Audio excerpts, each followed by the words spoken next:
guys, it's Rebecca. So today I'm going to be doing my March wrap up and my April TBR. So basically I only read 2 books in March, which is pretty bad. I literally can't seem to get more than 3 books in a month recently for some reason, and I think I'm getting into like a reading slump at this point, but that's why I've decided to pick up the book that I am going to read now. I'm going to start it like tonight or tomorrow, because I just the book that I was reading, I just haven't been in the mood to read it. Like, it's not the kind of thing that I have been in the mood to read, so it's really putting me in a reading slump. So I'm trying to get myself out of one like before like a real like bad one starts. So let's just get into the video. So the first book that I read in March was Agnes Grey by Bronte. This was an okay book. I was really excited for it because I thought I was going to absolutely love it, because her other book, The Tenant of Wellfell Hall, was one of my favourites of all time. I thought that was an absolutely fantastic book, even though I did read it like quite a few years ago. I read it whenever I was like 15 and actually haven't reread it, but that's something that I'm really planning to reread maybe in like 2018 actually. But I gave this 3 stars because I just thought that it didn't live up to like the standards that of like classics that I'm used to reading. And it's funny because it wasn't that it was like badly written, because like like one of the Brontes could never like write something bad, but it was just that like I didn't get the actual point of the story. Like, it was strange. So basically this book's about this girl Agnes, and she decides to become a governess and move out of home to be a governess in this like rich family, but she ends up really not liking the children that she works with. They're just so mean to her, and they can't be controlled. Like, they're trying to kill animals, and they kill like the son kills birds and all this stuff, and she just can't control them. Like, she can't get them to do what she wants them to do. They're just completely out of control. And she's like, what do I do? My mummy didn't want me to do this, and now here I am like having the most miserable time. It was quite interesting seeing the way she dealt with these children who she physically couldn't control. Basically for a lot of the start she's just finding herself in difficulties. It's quite a good book just for the character development. I felt so sorry for Agnes sometimes. Like, sometimes it just says about her like crying and all herself to sleep, and it's just so sad. She was a really likeable character, and sometimes the other people absolutely drove me insane. That the characters just drove me insane, but they drove her insane as well. That was like quite interesting. The way she interacts with other characters was really well done. It's honestly a fantastically written novel. Like, it'd be a good starting point for classics, but then again, like, I didn't think it's the best classic in the world, so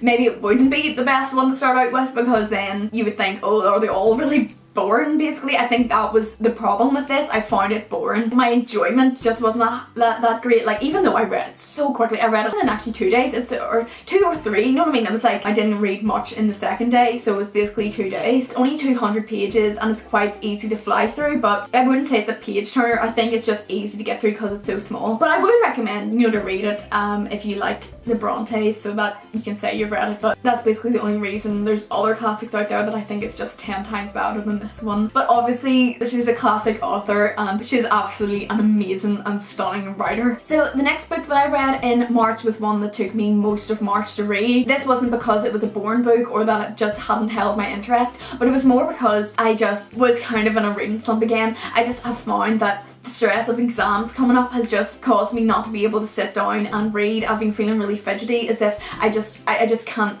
sit still long enough to read a book, and that's really what happened with The Astonishing Color of After. I ended up giving it 4 stars though. It is such a good book. Yes, there was something missing from it, and I'm not sure what exactly that was, because I loved the plot, I loved the characters, I really enjoyed it. The writing was fantastic. It's such a good book, and it's such an important book as well. Like, it deals with such hard topics, but it's dealt with in such a nice and like kind of almost like a beautiful and pretty way.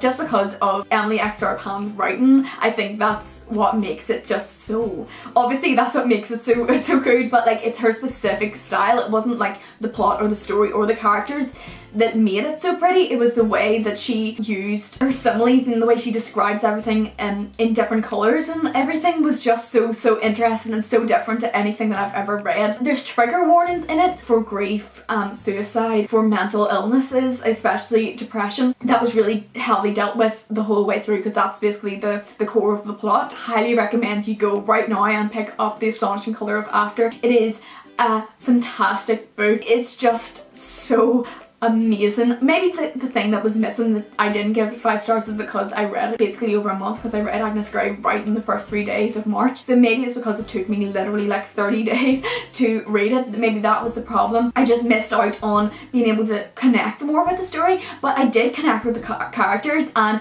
they aren't forgettable characters. It's just her relationship with her parents was one, and especially her mother was such an interesting thing to read about. You just need to go and read it right now. It's such a good book. It's so amazing.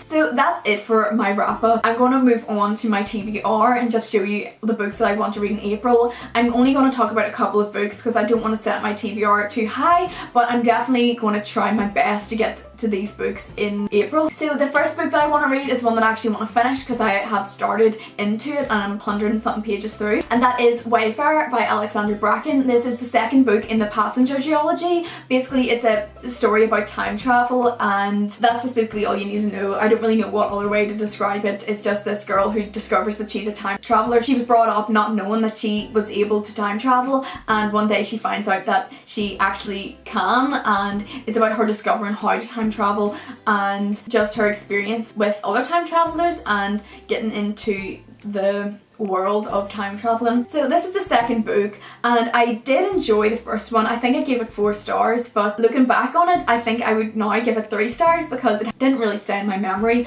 but obviously I did enjoy it enough to want to move on to the second one. I am 163 pages through. It is really good and I'm really enjoying it. Alexandra Bracken is a very good writer. I always like the things that she writes and the way that she writes. It's very sophisticated, I think, and very detailed. But I am really wanting to get through this, but I'm just not in the mood for time travel. I'm not really in the mood for Alexandra Bracken's writing, even though I do love her and she's so good. I am definitely going to be 100% like really quickly continuing with this, but it has kind of put me in a reading slump just because I'm not in the mood for that trope, not because it's not a good book. I'm really still enjoying it, so hopefully I get to finish all of this in April. So the next book that I want to read is one that I'm 100% going to start either tonight or tomorrow. I really want to have this read in April. I just want to have it read in general because it's just the biggest hype right now, and that is Children of Blood and Bone by Tommy Adeyemi. I'm dying, dying to read this. It's just so much hype around it. Everybody's just saying that it's just the best book ever, and it's just got the nicest cover in the world. It's just all over Instagram. It's so nice. It's such a pretty book. I'm not 100% sure what this is about. I know that it's supposed to have like an absolutely just perfect magic system, and the world building's supposed to be perfect. Everything's just supposed to be perfect. I don't know much about it and I kind of want to keep it that way, so I won't be giving it a description because I personally don't know. I'm so excited to see what it's like, and hopefully I buy into the hype because I would love to love this as much as everybody else does. So the next book that I want to read is one that I picked out of my TBR jar in March. I was supposed to read this in March but I didn't get to it, and that is The Tempest by Shakespeare. This is a play that I really have been wanting to read. I really have enjoyed everything by Shakespeare that I've ever read, apart from Macbeth actually. It's something that I've really been wanting to actually read. I haven't read anything by Shakespeare in a good couple of months, so I'd really like to get to that, and I'm sure it's going to be quite small. His plays are usually quite small, so hopefully that I'm able to finish that even in April. I really love Old English. I love reading in Old English. Like, I don't know why, but it just makes me really happy and excited. Like, I don't know why people think I'm a big weirdo for really loving Old English. It's so weird, but I do like it. As well, I don't really know what The Tempest is about. I have no idea. I've never seen the play, and I've never read a description of it, and obviously I've never read it, so I'm not entirely sure what The Tempest is about. I think it might be a tragedy. I don't really know. I don't think it's a comedy, but if it is a comedy, I'm sorry. but hopefully I really enjoy it. I'm sure that I will. I mean, like, it is Shakespeare. So the next book that I want to read in April is The Poet X by Elizabeth Acevedo. Acevedo?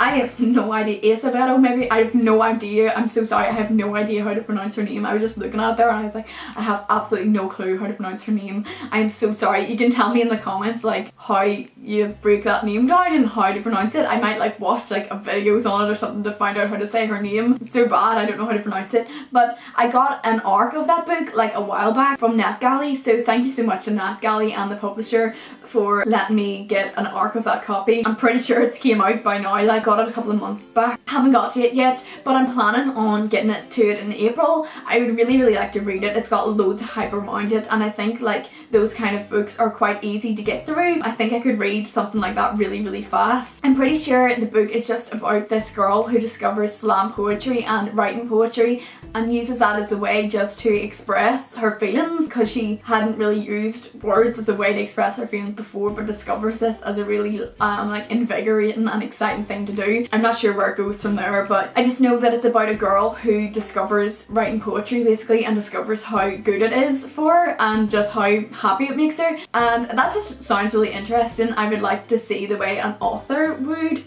like portray that, because obviously she must be a good enough writer to have a book published and to be this successful. Stuff like that interests me, like an author who's clearly successful writing a book about somebody else who writes and that's fictional. Like I find that quite interesting, because obviously the writer can, like the author can write. I don't know if that makes any sense, but that really interests me. I don't really know why, but it does. So that's it for this video. Thank you so much for watching. If you like this video, please like and subscribe. I would really appreciate it. It just makes me so happy seeing people liking my video and subscribing. Please leave me a comment down below. Have you read any of these books, or are you planning to? I really like to know that. I'd really like to talk to you in the comments. By the way, I just want to say as well, I said this in a couple of videos back, but I just want to say that my channel name is going to be changing to Rebecca Books, because I'm making a second channel that's just going to be random videos, like lifestyle videos and weekly vlogs and stuff like that. I just wanted to make a second channel to be able to have fun making more different kinds of videos. I'm gonna be just uploading on them both, so that's why it's gonna be changing to Rebecca Books, because I'm not sure what to call a second channel. Like I'd be kind of scared calling that Rebecca Vlogs or something. Like I don't really know what I would call that, so I'm just gonna have that as Rebecca McPeak and have this as Rebecca Books. So if you see Rebecca Books coming up, it's me, you know what I mean? Like, well, my face will be in the thumbnail so you'll know it's me, but that's basically it. I'm changing my name to Rebecca Books. I'm Rebecca Books on Instagram and on Twitter anyway, so that probably makes more sense to change this to Rebecca Books anyway. So anyway, thank you so much for watching. I can't thank you enough for watching my videos, and I will see you in the next one.